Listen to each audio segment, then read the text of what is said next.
Iraq থেকে আপনারা অনেকে জানতে চেয়েছিলেন যে আমি কিভাবে ইরাকে আসলাম, আমার কত টাকা মূলত ইরাকে আসতে খরচ হয়েছে এবং আমার কি কি ডকুমেন্টগুলো গোছানো লাগছে। সো এই প্রশ্নের উত্তর নিয়ে আজকে আমি আপনাদের সামনে আসলাম। প্রথমত, ইরাকে যদি আপনারা আসতে চান আপনাদের স্টাডি ফ্যাকাল্টিতে, তো সেই ক্ষেত্রে আপনারা প্রথম যেটা করবেন, আপনাদের ফাইলগুলো ওয়েল অর্গানাইজ করবেন এবং ফাইলের প্রত্যেকটা বিষয় খুঁটিনাটিগুলো আপনারা অবশ্যই কারেকশন করে রাখবেন। আদারওয়াইজ আপনার ডকুমেন্টে যদি কোনো প্রবলেম হয়, ইরাকিয়ান গভর্নমেন্ট স্কলারশিপ পাওয়া পসিবল না। তো সেই ক্ষেত্রে প্রথমত আপনি ডকুমেন্ট কমপ্লিট করার পর আপনি যেই প্রিপারেশনটা নেবেন মূলত স্কলারশিপ কখন দিচ্ছে না দিচ্ছে এই সময়টার উপরে। সো এই স্কলারশিপটা মূলত ফেব্রুয়ারি মার্চের দিকে দিয়ে থাকে। সো এই ইনফরমেশনগুলো আপনাদের অবশ্যই জেনে রাখতে হবে অথবা আমাদের পেজগুলো ফলো দিয়ে রাখতে হবে। আমরা প্রতিনিয়তই ইরাক সম্পর্কে আপডেট আপনাদের দিতে থাকবো, যাতে আপনারা সহজেই বুঝতে পারেন যে কখন আপনাদের স্কলারশিপে অ্যাপ্লিকেশন করা লাগবে। সো আপনার ডকুমেন্ট কমপ্লিট হওয়ার পর, আপনার সময়টা জানার পর আপনি এখন কিভাবে প্রিপারেশন নেবেন, আমার মনে হয় যে প্রিপারেশনের ক্ষেত্রে আপনার ইংলিশের দক্ষতাটা অনেক বাড়ানো উচিত। কেননা ইংলিশের দক্ষতা আপনার না জানা থাকলে আপনি তাদের সাথে কমিউনিকেশন করতে পারবেন না। এমনকি ইউনিভার্সিটির প্রতিনিধিরা যখন আপনার সাথে কন্ট্রাক্ট করবে, হয়তোবা তাদের সাথে আপনি ভালো কমিউনিকেশন রাখতে পারবেন না।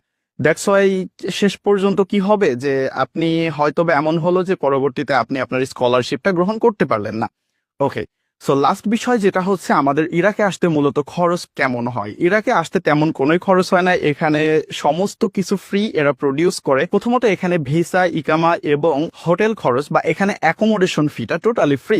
বাট কিছু ইউনিভার্সিটি ভেদে ফুড কস্টটা ফ্রি দিয়ে থাকে, আবার অনেক ইউনিভার্সিটি আছে ফুড কস্টটা নিয়ে থাকে।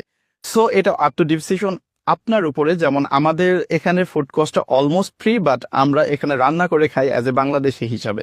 সো সেটা আপনার উপর ডিপেন্ড করবে। আর আসতে মূলত আপনার যেই খরচটা শুধু হবে আপনার পার্সোনালি ড্রেস থেকে শুরু করে বুকস এবং আদার্স যে জিনিসগুলো আছে এগুলো কেনাকাটাতে যত টাকা হবে।